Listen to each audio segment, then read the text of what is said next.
Bem, vamos continuar a conversa aqui sobre abelha, mel e todos os produtos, né? E hoje a conversa será sobre mel cristalizado. Então vamos chamar aqui a nossa abelhinha convidada para estar aqui com a gente. A grande pergunta que nos fazem sempre é: o mel puro cristaliza? E alguns dizem açucara, né? Que fica todo em cristais, né? Bom, então o apicultor nunca usa o termo açucarar, porque parece que é açúcar, né? E mel é mel e açúcar é açúcar.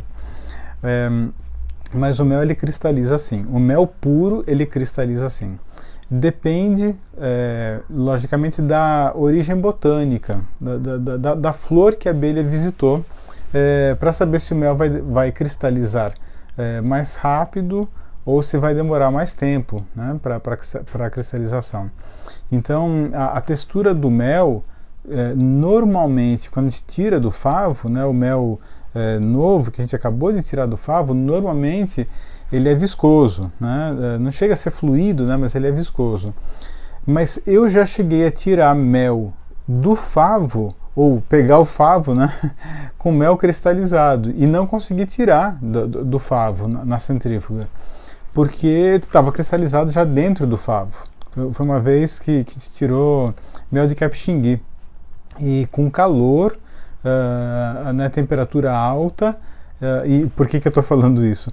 Porque a temperatura ideal para o mel cristalizar é entre 10 e 21 graus Celsius. Mas nesse lugar que nós tiramos, o mel era calor, mas mesmo assim ele cristalizou em questão de 2 semanas, que a gente estava, né, visitando o apiário ali a cada 2 semanas para tirar mel, e mesmo assim ele cristalizou no favo. Então, o que acontece para o mel cristalizar? O mel tem basicamente açúcares, água, lembra dos 18%, né? E depois minerais e tal, mas em pequena quantidade. Os açúcares, eles estão na casa de 80%, né, do mel. E basicamente são açúcares simples, a glicose e a frutose. A frutose, ela está presente no mel mais por conta das flores que dão origem a frutas. Então, quando a gente leva a abelha, por exemplo, para a flor de laranjeira, aquele mel ele tem muita frutose. A relação entre frutose e glicose, a frutose ela tem bem mais do que um mel de eucalipto ou de capixingui, enfim, de uma outra origem que não seja de frutas, né? O mel que tem mais frutose, ou seja, que a origem floral são as flores que dão origem a frutas, esse mel ele demora mais para cristalizar, tá? Então ele pode demorar 2, 3 anos aí para cristalizar, mas ele vai cristalizar. Os méis que têm menos frutose e mais glicose, a glicose é um açúcar simples, assim como a frutose, tá? Então os méis que têm mais glicose, esses méis, nessa relação, né, com a frutose, esses méis eles cristalizam mais rápido, porque a cristalização acontece quando a glicose ela precipita. Então ela forma os cristais. E esses cristais que são parte, né, a parte do mel composta pela glicose, quando eles começam a se precipitar e formam os cristais, ele esparrama pelo mel todo e o mel todo fica cristalizado. Então você tem um vidro de mel ali e quando você percebe ele está, né, cristalizando, ele ficando mais pastoso, né, o vidro inteiro de mel. E se isso acontecer, é um ótimo indicativo. Quer dizer que o mel não foi homogeneizado, não foi pasteurizado, é um mel puro, tá? Se você tem o mel já há algum tempo e ele não cristaliza, pode ser que ele seja de origem, que as flores sejam de origem, que vão dar origem a frutos, né, a frutas, então ele tem mais frutose, ou pode ser um mel que foi pasteurizado e homogeneizado. Então, né, as indústrias que vendem mel, eles têm que ter um padrão. Então, eles misturam vários tipos de mel e pasteurizam. e isso praticamente inibe, né, a precipitação da glicose, ou retarda muito, e aí o mel pode ficar aí muitos anos sem cristalizar. Não é o ideal, né? Não é o ideal, porque nesse processo de pasteurização, de homogeneização, o mel pode até ser puro, mas já não é aquele produto in natura, né? E eu tenho outro problema também, quando o mel é aquecido,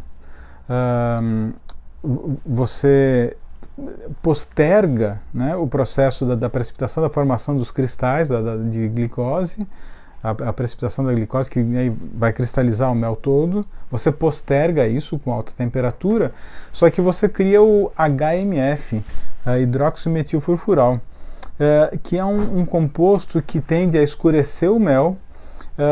Ele não é tóxico, mas o mel in natura, o mel puro, ele não tem, né, esse composto. Então, a gente, quando faz o teste para ver se o mel não é um mel falsificado, né, um dos testes é do HMF, para ver se o mel não foi superaquecido. Tanto que, assim, se o mel cristalizou e aí você prefere ele na sua forma fluida, você pode aquecer o mel. Mas o ideal é que você não ultrapasse 60 graus Celsius e deixe ali por uns 10 minutos, tá?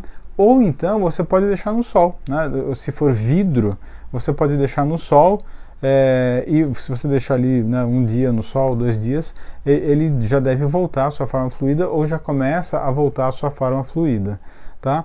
Mas eu particularmente, eu prefiro, né, eu acho mais prático usar o mel cristalizado, né, mais pastoso, né? Eu acho uma textura mais fácil de colocar no pão e eu não vejo nenhum problema para isso. A diferença entre o mel na sua origem, né, e o mel cristalizado é simplesmente a textura, tá? O mel cristalizado ele não perde em nada em relação aos componentes, a parte nutricional dele, tá? É exatamente o mesmo produto, só muda a textura. Uma outra coisa que pode acontecer com o mel é ele cristalizar em camadas. Então a parte de baixo fica cristalizada, fica, né, com essa textura mais pastosa, mais dura, e a parte de cima fica fluida. E aí, se você balançar o vidro, você vai ver que a parte de cima ela se mexe, porque ficou bem fluida. Isso não é um bom sinal. Isso pode estar indicando que o mel foi colhido verde, que o mel não estava maduro. Então, o mel que não é maduro, a quantidade de umidade é maior, né? Eu falei isso no outro vídeo, e aí pode acontecer esse problema de, na cristalização, a parte de baixo ficar cristalizada e a parte de cima ficar fluida, e aí com uma concentração de água bem maior, tá? Então, o ideal é você, né, assim, conhecer a origem do mel que você usa e observar, né, esses detalhes. Aí, se você gosta de mel cristalizado e você tem um vidro com mel cristalizado e o outro vidro mel não está cristalizado, se você pegar um pouquinho do mel cristalizado e colocar na embalagem que o mel ainda não cristalizou, isso vai estimular a cristalização daquela outra embalagem também, do mel daquela embalagem, por causa desse processo, né, que eu falei da precipitação aí da glicose, tá bom? Bom, no próximo vídeo eu vou falar sobre mel escuro e mel claro. Será que é a mesma coisa? Será que existe um mel que seja melhor? Por que essa diferença? Se o mel é puro, né, por que não é sempre mais ou menos da mesma cor? Bom, eu explico isso no próximo vídeo, tá bom?